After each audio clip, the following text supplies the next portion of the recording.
Pamela, not sure how Hey, to Pamela. pronounce that, sorry. She said, how do you win an argument? But I might reframe it to, what would be the most effective way to communicate through a disagreement? I prefer your version, How do you Pamela. win an argument? How do you win an argument? So, look, there's two things that I want to say when you share that, right? I can give you the easy answer, right? But I can also give you a bigger picture answer as well. I'll give you the easy one first, and then I'll give you the bigger picture one. So, ultimately, if you want to win an argument, and effectively what that means is, let's reframe that language a little bit. If you want to have your point of view come across in the most compelling, most dynamic, most influential way, right, which is the politically correct way of saying I'm a winner and you're a loser, then the way you've got to do that is to control the frame of the communication. So, for example, I'll just try and find something that is political right now. Well, obviously, let's talk about COVID, right? There's a lot of different things that people might talk about with regards to COVID, right? Let's talk about the vaccines, right? If the frame of vaccination is big pharmaceutical is trying to give you a vaccine that hasn't been properly tested, and by the way, I'm not in any way connected to any of this, and I've got no real opinion on any of it, to be fair, because I haven't done my fucking research, but just play with me here. Let's say the frame of reference is big pharmaceutical billionaires are trying to get you to take a vaccine that hasn't been fully tested and might be suspicious. If that's a frame of reference, that's a compelling frame. If the other frame of reference is we want to protect and support the elderly, and making sure that we can travel freely and have an open community and open culture to experience and enjoy the world. And in order to do that, you need to make sure you're healthy and you have a vaccination to make sure you can't pass the disease, not to yourself, because you'll probably be healthy, but to other people. That's a completely different frame of reference. And so you can understand that you could argue either point of that, but it's about controlling the narrative. It's about framing things particularly to create an emotional connection to the other person. And so oftentimes what happens is you have two people that have two differing perspectives, but really what they're seeing is they're seeing the same thing from a different angle. And I've always loved the analogy of religion like this. They say that religion is a house, but everyone's got we're looking through a different window. So a Buddhist might look through the front windows of the house and say, well, this is what religion looks like. And then a Christian might be looking through the bathroom. And then a Muslim might be looking through the bedroom, right? And it's like just a completely different reference point, but it's the same fucking house. But if you only look through the window, you go, this is what it is. No. No one's seeing the bigger picture. So in order to do that, in order to really win an argument, and not just to very aggressively assert your own opinion, you need to understand all the different dynamics. You need to understand the full picture, right? You shouldn't argue something that you don't know anything about, because otherwise you're just being, for want of a better word, a Karen on social media. With love and respect to all the Karens out there. It's more of a metaphor, Karens, okay? So the idea is, number one, understand the full experience, because you can't change the frame for somebody if you don't understand the frame they're talking about.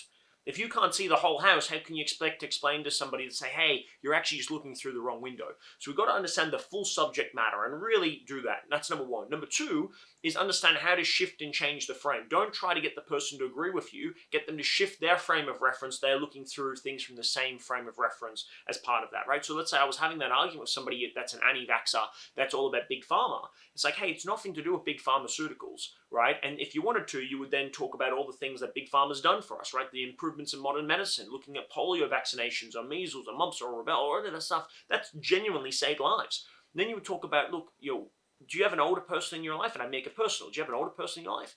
Great. Well, how would you feel if someone that didn't have the vaccine went and saw them and ended up getting them sick and then they died? So now that makes it real for them. Now they understand, okay, now I understand why it is, right? Or on the flip side, if you're arguing about the vaccinations, it's like, hey, do you have a young kid?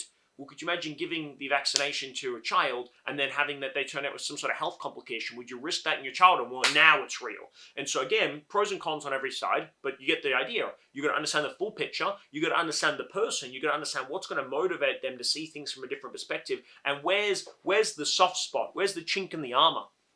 Where can I get somebody to see my perspective? I had a financial dealing that had gone astray. Effectively, let's just use that language. And I was trying to renegotiate the deal because people had made deals without my consent, and so I was trying to bring things back to reality. And so the frame of reference I was using was, I just want something that's going to be fair and reasonable. right? Now, it's hard to disagree with that frame of reference, right? It's like, I just want something that's fair and reasonable, because then if you disagree with fair and reasonable, you're being unfair and unreasonable, right? So that language is quite powerful in the way you frame it. But it gets to bring back to the point, one, you need to understand the subject matter. Number two, you also got to understand what's going to motivate this person, because if you're trying to convince a specific person, you're going to understand what already motivates them and get them to come on side with you as well. That's quite important. So just consider those things for reference. However, let me give you a bigger perspective here as well. There is a real importance here is to understand why you're actually arguing in the first place. And I remember I had this experience, and I forget even what we're arguing about, hence the importance of this point. But we'd gone away on a family trip. My grandparents, my aunties, my mum, myself, my wife, and the family had gone away. We'd gone down to Margaret River, down south in the Wayne region. Beautiful trip. Anyway, as families do, we thought about something stupid. And there was a discussion around the family and the dinner table. And I always remember this experience. And Mum, if you're listening, I love you. So Mum had said something about at dinner that was completely wrong. I can't remember even what it was about, but it was completely wrong. And my gran, by the way, my gran is a sort of woman where she doesn't believe in fact. Her opinion is fact. Whatever she says is right, because she says it with such certainty that you believe that it is real because she believes it that much. She's a very opinionated, outspoken, strong woman, but she's not necessarily well informed about a lot of things. She's just very clear about her version of reality, right? I'm sure everyone's got a family member like that.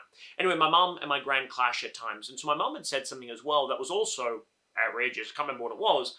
And I remember telling my mom, basically in the conversation that we had with family, I was like, that's ridiculous, that's stupid, that's not the right thing. You've made that up or whatever. And so in the conversation, I had won the argument, for want of a better word. But what was the collateral damage of winning that argument? Because what's ultimately my end outcome? Do I really give a fuck about the argument that we just had? Because then what happened was Mum then got upset, she got embarrassed, because she thought that I'd put her down in front of the whole family, and she had just said something to be included in the conversation, and I'd actually cut that down saying that's not accurate. So I was right in my fact, but I missed the whole point of the whole thing. The whole point of the whole thing is communication is designed to bring people together, not move people further apart. And so it's like, okay, cool, well done, Calvin. You won the argument with your mum, but why did you even need to win the argument with your mum? Does it really fucking matter what she said anyway? And more importantly, what was the damage done? What did you gain? Did I gain anything emotionally or spiritually by winning that argument? No, but what does it cost me? It's cost me, one, it's created a tear in the relationship with my mum that we had to repair, which we did straight away. It was all good, but it wasn't positive. But more importantly as well, it inflated one person and it deflated the other. So I think that there's a lot of people out there that have low self-confidence and self-worth that try to win arguments or try to win over other people by belittling them to make themselves feel significant. And to be fair, you know what? If you're in that place, fucking do it. Because there's enough people in the world that want to put you down. So it is a nice feeling to feel like, oh, actually, I've got my shit together, or I have some awareness of this, or I'm actually a smart person, or whatever you need to pat yourself on the back. But when you can get to another level of self-confidence where you actually, doesn't really matter. Doesn't matter if I win or lose. In fact, I don't even know why we're having the conversation in the first place. And then you can start to understand that at the end of the day, it doesn't matter how young or how old people are. Everyone wants to feel heard, appreciated, understood. So if you can do that for people in a conversation, even when what they're saying is fucking ludicrous, and you know it's ludicrous, well then you go, okay, well what's the best way for me to uplift this person in this moment? And what's the end outcome here? What's ultimately victory? And for me, I realize actually victory for me is not winning in an argument with my mum about something trivial that I can't even remember today. Victory for me is being in a position where my mum feels loved and supported and uplifted and respected in front of the family. And I fucked that up, right? I was so focused on whatever she was saying and me demonstrating how smart I was, I completely missed the bigger fucking point. So just keep that in mind. There's a beautiful line, you can win the battle but lose the war. And I think ultimately as well, a lot of relationships end up where it's one person's trying to make the other person feel wrong and themselves feel right to validate themselves. But if you're a team, you're playing on the same team. It's like you're taking the ball away from somebody that could score a goal just so you can score a goal. Well done for you, but you're going to be a team for yourself eventually. So when Ash and I fight, and we argue all the time about nothing, but when we do, it's always coming back to a place of, hey, I'm sorry for anything I need to be sorry for, and can we be teammates? Because I want my teammate to win. I want my whole team to win. I want my family to win. And so then for me, it's if they win, I win. What a great reflection of you it is to have somebody that has high levels of self-confidence. And if they say something that's stupid, bring it up with them offside. But that gives you a bit of an insight in terms of the answer to the question.